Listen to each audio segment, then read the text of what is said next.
Hallelujah दोस्तों, सबको जय मसीह की। आज हम सीखने जा रहे हैं कि किस तरह मनुष्य जाति में पाप और बढ़ता गया। जैसे कि हमने पीछे पढ़ा कि मनुष्य जाति जब हवा और आदम ने फल खाया और परमेश्वर की निगाह में उन्होंने गुनाह किया तो पाप उनके जीवन में आ गया और इस तरह से पाप सारे जगत में फैल गया। अब हम आगे जाने के लिए सबसे पहले आप इस चैनल को जरूर सब्सक्राइब करें, शेयर करें। आमीन, हालेलुया।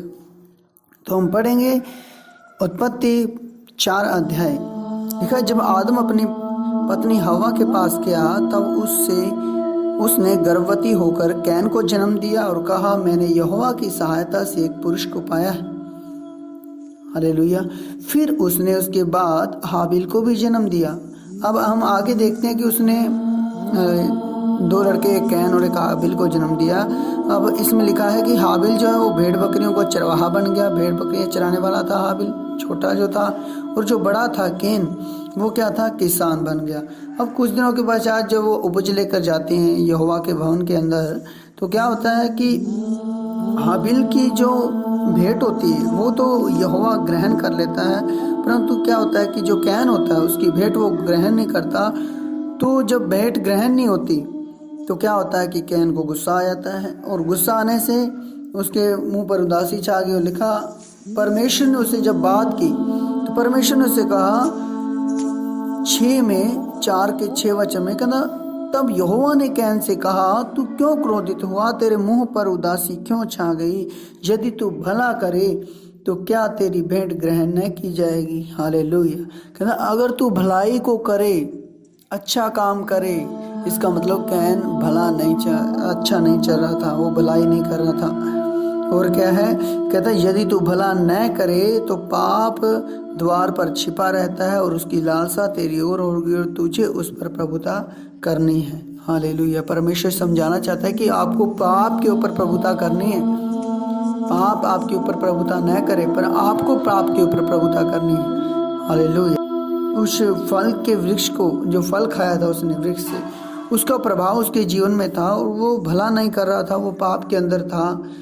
तो परमेश्वर चाहता था कि वो भलाई करे, वो पाप के ऊपर जयवंत हो, परंतु वो असफल हो रहा था कैन बार बार पाप के ऊपर जयवंत होने में। आगे पाप इतना बढ़ गया। अब हम देखेंगे कि उसने क्या कुछ किया आगे जाके। हालेलुया। लिखा, तब कैन ने अपने भाई हाबिल से कुछ कहा, यानी वो लड़ाई के लिए कुछ कहना चाहता था, उसने कुछ कहा और तब मैदान में थे, तब कैन ने अपने भाई हाबिल पर चढ़कर उसे घात किया। मतलब कैन ने अपने भाई हाबिल का कत्ल कर दिया। हालेलुया। यानी पाप की मजदूरी मौत है। पाप अंत में इंसान को कहाँ तक ले जाती है? मौत तक ले जाती है। हालेलुया। और कैन को जैसे कि परमेश्वर ने कहा कि भलाई कर, पाप तेरे ऊपर प्रभुता नहीं करने पाई, पर क्या हुआ कि कैन इस चीज़ को कंट्रोल नहीं कर सका और उसका अंदर जो क्रोध था वो बढ़ता गया और उसने अपने भाई को, छोटे भाई को घात कर दिया, उसे मार दिया। हालेलुया। आगे आप वचन पढ़ना, आपको पता लगेगा कि उसने घात किया। तो क्या है कि परमेश्वर एक दिन आता है, पूछता है कि तेरा भाई कहाँ है? तो कैन कहता है कि मैं क्या उसका रखवाला हूँ, मैंने ये सब चीज़ें, मेरे क्या पता। तब उसने, परमेश्वर ने कहा कि तेरे भाई हाबिल का लहू भूमि पर से मेरी दुहाई दे रहा है। हालेलुया। कि और मैं इसलिए तेरे भाई के कारण, जब हम पढ़ेंगे कि उत्पत्ति 4 अध्याय 11 वचन, इसलिए अब भूमि जिसने तेरे भाई का लहू तेरे हाथ से पीने के लिए अपना मुंह खोला है, उसकी ओर से तू शापित है। हालेलुया। भूमि की ओर से क्या है? तू शापित है। चाहे तू भूमि पर खेती करे तो भी उसकी पूरी उपज फिर तुझे न मिलेगी। तू पृथ्वी पर भटकने वाला और बगोड़ा होगा। हालेलुया। हालेलुया। लिखा है, कहता है क्योंकि भूमि ने क्या है, लहू को पिया, एक धर्मी के लहू को पिया है, इसलिए भूमि तो पहले भी शापित थी, ऊन कटारे उगा रही थी, अब और शापित होगी। कहता अब क्या होगा कि तेरे कारण शापित है। हालेलुया। हालेलुया।